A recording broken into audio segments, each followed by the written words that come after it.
Thank you, everybody. Well, I like that. I appreciate you all coming out. This is our second Business After Hours, our first of the 2026 season. We're hoping we're going to get on a good cadence for probably doing these quarterly. So today's topic, we're going to be talking about AI in business, specifically kind of looking at opportunity versus risk. I assume all of you are hearing all the buzz about AI.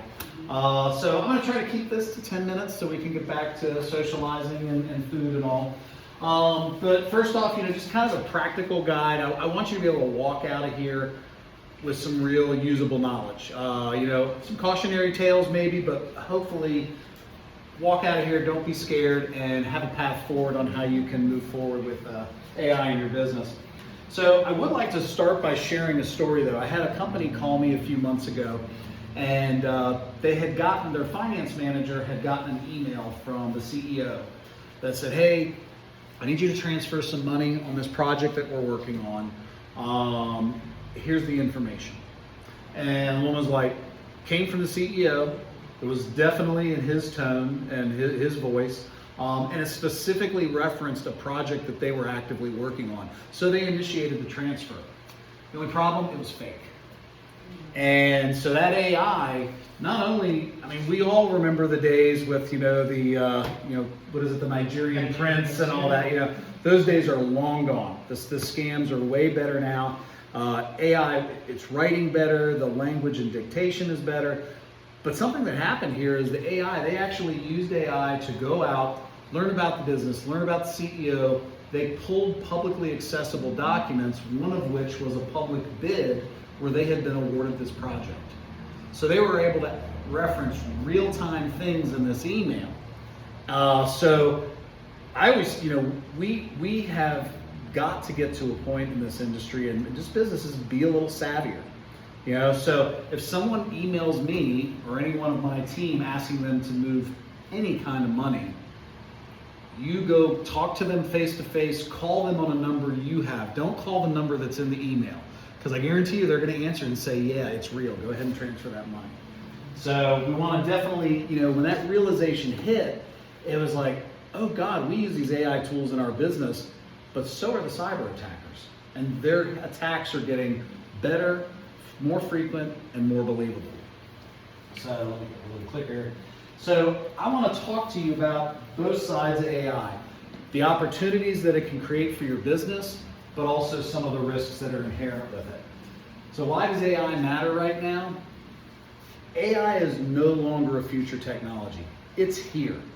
When ChatGPT got released, I guess, a little over 2 years ago, AI went from being something that companies with big, deep pockets and a big data science bench could play with to now anybody can. And so it's the first time, it's in everything. It's in Office 365, it's in Google. There's a dozen different apps emerging every day that you can just pop on your phone to do anything from write this email to me to make me a believable picture of this event, whether it's real or not. So for the first time, small businesses have access to enterprise level technology without needing enterprise level budgets. And that's a big difference. And so for you, it represents an amazing opportunity of things you could do to help your business. But from the cyber attackers, it's definitely an opportunity for them to come in and improve things. Typically, when folks are rolling out AI, you're looking at anywhere from a 20 to 40% improvement in productivity. It's a game changer. You can't ignore it. But you do have to do it with caution. You want to look in terms of, the businesses that are going to be successful long term aren't necessarily the first ones to adopt, but they're going to be one of the early ones to adopt with a plan. You don't want to just go in there and start doing stuff willy-nilly, because you may cause more harm than good. So we're going to talk about that, of kind of some of the things you want to have in place. And with that opportunity versus risk, your leadership team needs to be on board with that. They need to be thinking in terms of, okay, what's the benefits, what's the, and the rewards versus what do we have to watch for. So what does AI actually mean for your business? Most businesses, it's not about replacing employees. We all love our employees. Nobody wants to come in and say, you're all going home, we've got a computer to do all that right We're all human beings. Nobody wants to do that, but we are also business owners. So we're looking at, okay, how can I get more productivity and maybe even improve job satisfaction with my employees? AI can allow you to do that because the first thing and the low-hanging fruit with AI is automating those repetitive tasks. Answering emails, sending out monthly billing statements, all these different things. AIs can do those things, preparing reports, doing research and data. We've all probably used ChatGPT to throw some different documents in and say, hey, read these for me and tell me the summary. I don't have time to read a 50-page document, but give me the summary. Marketing teams use it all the time to accelerate their content. Writing blogs, coming up with different marketing campaigns. So the opportunity there to leverage it in very real world sense is certainly there. So let's talk a little bit about the benefits versus the risks. So benefits, AI without a doubt can significantly increase employee productivity. Even simple tools like Fixer or something like that will go in and it can read your emails for them, summarize you, and even draft a response email. I use it myself, and over time, it learns your voice. So those auto drafts of the response, it sounds more and more like you, which is a good thing, but also could be a scary thing. Better decision making because it allows faster data analytics by humans. Again, if you've got a 20-page report that you need to get to the meat and potatoes of quickly, you can upload it and say, okay, what's the numbers I really need to look at? As I mentioned, automating routine tasks, whether it's delivery of reports, putting things together for your staff. There's things that people do that's kind of a drudgery in their job. If you can remove that and allow people to use their higher brain function, their productivity is going to go up, their job satisfaction is going up. So there's a lot of pluses there, and certainly your customers are going to notice. If you leverage AI on the customer side, faster responses. We're in the process right now of rolling out a new help desk portal for all of our clients. In there is a chat tool. It's an AI-based chat tool, and it's going to go through and say, oh, okay, I see that you're with XYZ company. You've put in a similar ticket before. Is this a recurring problem for you? Yes, it's not. And it's almost talking just like another person, and it's only going to get better. Because every time a ticket comes in, it learns a little more and a little more. Now, let's talk a little bit about some of the risks. There is definitely a risk of sensitive data being exposed due to AI. When ChatGPT came out, a lot of people didn't really understand what AI is built on. So AI is built on what's called a large language model, and I'm going to paraphrase that down, super low tech. They basically just didn't take quite all the internet, but most of the internet, threw it at this thing and said, figure human beings out. So they learn stuff. And then the more stuff you feed it, the better it gets. The problem is, those large language models, if you're using the free version, they're using you to train their app, and there's no safeguards for the data that you upload. So very early on, you had people uploading client files. Hey, I've got this meeting with this client. I want to sell them XYZ. How should I present it? Well, you just uploaded their entire finances. And well, now you might be in breach. You might be in a compliance breach. So that's a real risk. There's also something called shadow AI. And what shadow AI is, it's the AI tools that your people are already using that you have no idea about. It's in there. It's already in your business. You may, as a company, have not elected to begin using AI, but I guarantee your employees are, even if they're just doing it on their phones, because it's such a help. So there's definitely some compliance concerns wrapped around that. If you have somebody uploading if you're a CPA, you loaded someone's taxes into ChatGPT in the public side, all of a sudden now you're in a compliance breach. So there's some things there to watch. Cyber criminals, we kind of talked about it. They are definitely using this as well. The attacks are getting more sophisticated, and they are happening more frequently. Last thing I want to talk about, does anyone know what a hallucination is when we're talking about AI? Somebody do? Hallucination is AI will tell you something in a very, very confident voice, and either be 100% wrong, or they'll just flat out make it up if they don't know the answer. Every AI model still has hallucinations. It's a known issue. Every manufacturer will tell you about it. Doesn't always do it. It is getting better, but it doesn't want to let you down and say, I don't know. It's just like human beings. Humans never want to say, I don't know. So it just makes up answers, and it does it in a really, really convincing way. There's some very great early stories about law firms using AI, and the AI referenced specific historical cases that just didn't exist to support the argument. So that's why we're seeing a lot of governance and rules getting put in place for AI. So let's talk about some real use cases. So we talked a lot about drafting reports, business communications, emails. That's the easy stuff. Blog posts, Craig promises me he types every one of our blog posts himself. So, and again, it's a productivity enhancement. We still proof it, and that's one thing you got to read what it puts out and fact check it. The sales team, our sales team uses AI to research prospects before we ever send the first email, before we ever say hello to them. Because we want, as salespeople, we want to learn, we want to know, and we want to show that we understand your business when we come in there. For assisting with common client questions, like I said, the help desk, those are things we use it for all the time. Forecasting, but it's definitely, again, not a replacement for thinking, intelligent human beings. It can help them, it's a tool, but it's not a replacement. All right, so the hidden risks that most companies miss. Again, we talk about that shadow AI. That's probably one of the first things. They're already in there, they're already using it. And then if they're using a tool and they're pasting, like I said, client financial data, or God forbid, internal company documents up into ChatGPT or some of the open source platforms, it's out there, it's in the public domain now, and you can't get that back. Lastly, so there's confidential, so you've got intellectual property, client data, but the one thing nobody's really putting in place now, and this is in the infancy, is what we call governance or rules with the use of AI.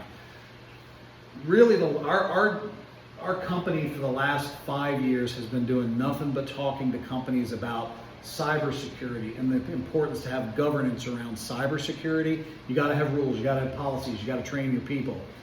We're almost taking that same script we've been delivering for 5 years and swapping out cybersecurity with AI, because it's the same thing.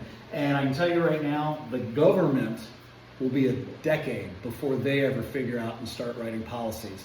So cybersecurity, what ended up being the governance driver for cybersecurity was insurance companies. I don't think we know the industry that's going to be the driver. Cybersecurity insurers got tired of paying out these big bills, so they said, well, if the government's not going to come up with governance, we will. And I think we'll see that with AI, but we're several years out yet. So any governance is going to come from your own company. We've got some ideas, we've got some guidelines to help you to do that. So we look at it in terms of an AI adoption framework, and there's logical steps. Most people want to go, well, I hear Gemini's a really cool tool, or I hear Copilot's a really good tool. Let's go buy it and implement it. Don't. Figure out what you want to do with it first. You need to first identify, where can AI really help us? Because there's all kinds of different AIs and they're focused to different things. So you want to determine what are your use cases within your organization. Then, before you do anything, we want to start building the case for governance. We want to write a policy. And I tell people, a bad policy, that if you get your employees to sign a bad policy that's poorly written, maybe doesn't cover all the bases, it's still better than no policy. Because if you have a breach, you want to be able to come back and say, well, this is our policy. We have our employees read it and sign it every year. We tried, at least you're doing something. If you get a breach, we tell people, like, if there's a cybersecurity incident and you have a breach and you've done absolutely nothing to protect your client data, even if you haven't broken any laws, it's just going to look real bad from a reputational perspective. So we encourage people to get a policy out there. It can be version 1.0, and you might, within a month, go, oh gosh, we have to add this, this, and this to it. Great, do version 1.1. send it right back out. The next thing you want to do is then you get into choosing your tools. Now that you know what you want to do, you know that we've communicated to our staff how we're going to acceptably use AI. We want to pick the tool that's going to be able to deliver on those early use cases. And then you want to block everything else. So remember the shadow AI we talked about? You want to make it very clear that nothing but company approved apps are allowed, and you want to use your IT, whether it's your firewalls or other tools you might have in place, to not just say no, but to actually prevent those other AI tools from running. Then you want to give your users training. Okay, we've got this new tool. We rolled out Gemini. It's awesome. Here's how to use it. I've seen, and I've been doing this for 27 years with ANC Group, another 10 years before that with other companies, helping them with their IT. You know, nothing is worse than rolling out a new tool and not training your people how to use it. It's a great way to waste money. So, and then lastly, what you want to do is you want to do that ongoing monitor of risk, and that's where that governance comes in. We want to not only have rules in place, we want to have methods in place for identifying, is AI being used properly, is our data at risk? All right, so let's talk about the new threat landscape. As we talked about, you know, the explosion in AI tools is really lowering the barrier to become a cyber criminal. You can go on the dark web and there is hacking as a service. Hey, I want to target ANC Group. I got $1,000. See what you can get. And they just pay cyber criminals to do it for them. It's that easy. And or I need you to write me a script that will hack this tool. You know, and you could have an employee that comes in and maybe do that. So there's a lot of places it can come in. Attacking the phishing emails, you know, we talked about that. They're getting so believable. If anyone asks you to move any money, pick up the phone and confirm it's real. You know, we actually have a policy here that if you want to move money, change your deposit account, any of that, you need to call in. We know your voice. We know who it is. And then also they can have automatic discovery of vulnerabilities. AI can now get in and scan your network inside and out if they can get access to inside, and immediately go, oh, they haven't rolled this latest patch out. I can now, if I can deploy this tool, I can compromise the whole network. The social engineering attacks, it's so much more believable. And lastly, because AI develops or speeds up the time it takes to develop attacks, we're seeing AI attacks improve over time. Cyber attacks improve at a much faster rate. It used to be like, oh, we'll try this. Well, that didn't work. They got to go back to the shop, work on it for a few weeks, see if we can try something new. Now they're doing it in hours. It's much, much faster. So 4 things everybody should do tomorrow. First, write an AI policy. Get a basic AI policy. We've got templates if you want one. You know, it's something to get your users to read, sign, and acknowledge that, yeah, I've been told to do or to not do this. Second, choose those AI tools and then block all the rest. Don't forget your employee training. You want to teach them safe, not just how to use the tool you give them, but safe practices along the way. And then finally, start thinking about AI governance like you think about cybersecurity governance, because that's really going to be what protects you long term. So the bottom line is AI is going to transform every industry. Companies that succeed won't necessarily be the ones that had the best tech or were there first, but they are going to be the ones that adopt early, adopt it responsibly, and then manage the risk effectively. Those 3 things. Because if you start going down the road and then you don't manage the risk, you're actually probably going to do your company more harm in the long run because you're opening yourself up. AI is a powerful tool, but like anything that's powerful like that, it has to be used with intention and oversight. Or to quote Spider-Man, with great power comes great responsibility. It was actually Voltaire, but. All right, so 30 seconds for closing. Just like the internet and cloud computing, AI is going to change every business. Every one of you in here, if you're not already using AI or your company's not already using it, you will be. The ones, like I said, it's going to be adopt early, have a good, clear purpose for it, and then regulate it. Make sure you protect your data, have clear policies set up. Do not let people start chucking your stuff at the internet just because they don't want to write a letter. And those are things you want to nip in the bud. A&C Group, that's exactly what we do. We help our clients do this stuff. We guide them through new technology. We've been doing it for 27 years. There'll be a new technology 5 years from now. We're going to learn just like everybody else, and we'll help guide you through it.